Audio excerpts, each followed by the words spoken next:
अस्सलाम वालेकुम students, welcome back to your biology lecture series. आप देख रहे हैं मेरा YouTube channel Maryam Zahoor official. तो आज हम एक ऐसी ऑर्गेनेली के बारे में बात करने लगे हैं जो सेल का स्टोर रूम भी है और सेल का प्रेशर कंट्रोलर भी है।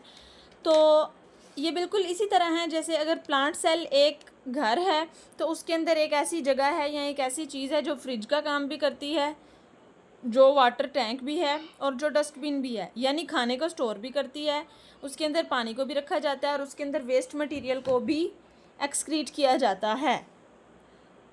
तो क्या ये पॉसिबल है कि सेल के अंदर तीनों चीज़ें एक साथ पाई जाएं? तो जी बिल्कुल ये पॉसिबल है। ये पॉसिबल होता है वैक्यूल्स के अंदर, जो सेल के अंदर वैक्यूल्स होते हैं उसके अंदर ये पॉसिबल होता है। तो आज के लेक्चर में मैं आपको यही बताऊंगी कि वैक्यूल क्या होते हैं और ये किस तरह से अपना जो है ये फंक्शन परफॉर्म करवाते हैं। तो चलें शुरू करते हैं सबसे पहले इसकी हिस्ट्री से कि वैक्यूल्स को डिस्कवर किसने किया था। तो वैक्यूल्स को डिस्कवर किया था 1676 में एंटोनी वैन लीवनह्यूक, एक साइंटिस्ट था जिसने वैक्यूल्स को डिस्कवर किया था। अगर इसकी डेफिनेशन की बात की जाए तो बेटा ये सिंगल मेम्ब्रेन बाउंड सैक्स हैं। सैक्स कहते हैं थैलों को, यानी एक ऐसा थैला है जिसके अंदर फ्लूइड भरा हुआ है, फिल्ड विद फ्लूइड, यानी जिसके अंदर कोई लिक्विड भरा हुआ है, ऐसा थैला। तो एनिमल सेल में have many vacuoles but smaller. जो एनिमल सेल है उसके अंदर काफ़ी सारे वैक्यूल होते हैं लेकिन स्मॉल साइज़ में होते हैं, जो कि वाटर को और फूड को कंटेन करते हैं। अगर इसके स्ट्रक्चर की बात की जाए तो बेटा plant vacuole is made by smaller many smaller vacuoles. जो प्लांट का वैक्यूल होता है वो साइज़ में इनसे बड़ा होता है क्योंकि वो बहुत सारे छोटे छोटे वैक्यूल्स को मिलाकर बना होता है, तो वो इन सब वैक्यूल से बड़ा होता है। अच्छा, अगर जो इसकी मेम्ब्रेन है, जो वैक्यूल की मेम्ब्रेन है उसकी बात की जाए तो उसको हम टोनोप्लास्ट कहते हैं। जैसे हर सेल की एक झिल्ली होती है, हर ऑर्गेनेली की झिल्ली होती है, इसकी भी जो झिल्ली है मेम्ब्रेन है उसको हम टोनोप्लास्ट कहते हैं। और जो इसके अंदर सैप होता है, सैप कह रहे हैं फ्लूइड को, लिक्विड को, जो इसके अंदर सैप होता है वैक्यूल के अंदर उसको हम सेल सैप कहते हैं, जो कि एक वाटरी सा सोल्यूशन होता है जो बहुत सारे सॉल्ट्स की, नमकियात की मदद से मिलके जो है वो बनता है। अगर इसके साइज़ की बात की जाए तो बेटा प्लांट सेल के अंदर जो साइज़ है वैक्यूल का वो काफ़ी लार्ज होता है और बड़ा होता है दूसरे वैक्यूल्स की निस्बत, लेकिन एनिमल के सेल के अंदर ये बहुत छोटे छोटे होते हैं और बहुत ज़्यादा तादाद में होते हैं, लेकिन प्लांट के सेल में ये एक ही होता है और बड़ा होता है। तो अब बात करते हैं इसके फंक्शन की कि ये क्या क्या काम करता है। तो बेटा सबसे पहला इसका काम है स्टोरेज। ये चीज़ों को स्टोर करता है अपने अंदर। कौन कौन सी चीज़ों को?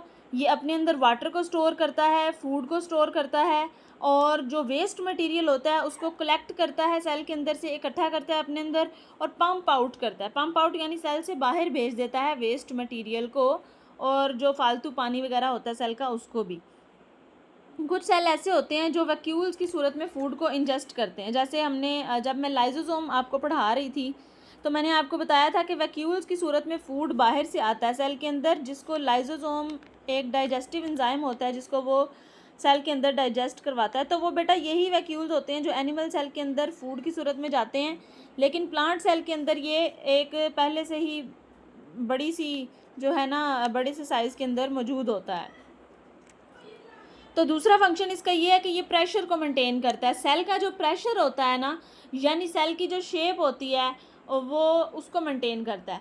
बिल्कुल इसी तरह बेटा अगर एक बैलून है उसके अंदर आप पानी भर दें तो जितना आप पानी को भरेंगे उतना सेल जो है मोटा होता जाएगा, ठीक है, उतना बैलून फूलता जाएगा। और अगर आप पानी को निकाल दें उसके अंदर से तो वो जो बैलून है वो श्रिंक होना शुरू हो जाएगा, वो जो है उसका साइज़ छोटा होना शुरू हो जाएगा। इसी तरह से ये जो वैक्यूल है ये भी सेल के अंदर एक थैली होती है जो प्रेशर लगा रही होती है साइटोप्लाज्म के अंदर। जैसे देखें ये इसका जो प्रेशर होता है ना ये आउटवर्ड होता है, मैंने यहाँ पे ड्रॉ करके भी बताया, आउटवर्ड प्रेशर लगा रही होती है ताकि जो सेल की ऑर्गेनेलीज हैं दूसरी और जो सेल का साइटोप्लाज्म है वो बाहर की तरफ रहे, वो अंदर कोई श्रिंक ना हो, सेल की शेप जो है बाहर से चाहे वो सर्कुलर है या वो स्क्वायर फॉर्म में है वो मेंटेन रहे। तो ये प्रेशर लगा रहा होता है सेल के ऊपर, इसी वजह से तो सेल की ऑर्गेनेलीज भी अपनी अपनी जगह पे होती हैं।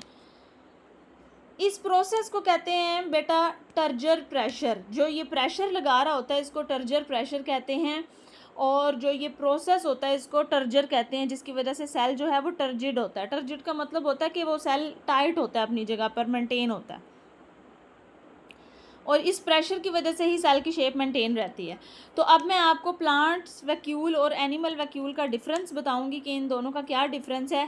तो प्लांट वैक्यूल जो होता है वो लार्जर होता है, लार्ज होता है साइज़ में, और एक ही होता है। एनिमल वैक्यूल जो है वो स्मॉलर होते हैं, छोटे छोटे होते हैं, लेकिन काफ़ी ज़्यादा होते हैं। और जो प्लांट का वैक्यूल है वो सेंटर में पाया जाता है, और जो एनिमल सेल के वैक्यूल है वो साइटोप्लाज्म के अंदर पाए जाते हैं। तो आज का हमारा लेक्चर यहाँ पर एंड होता है। फिर मिलेंगे इंशाल्लाह एक नए टॉपिक में, एक नई वीडियो के साथ, और तब तक के लिए अल्लाह हाफ़िज़। वीडियो अच्छी लगे तो वीडियो को लाइक करें, शेयर करें और मेरे चैनल को सब्सक्राइब करें।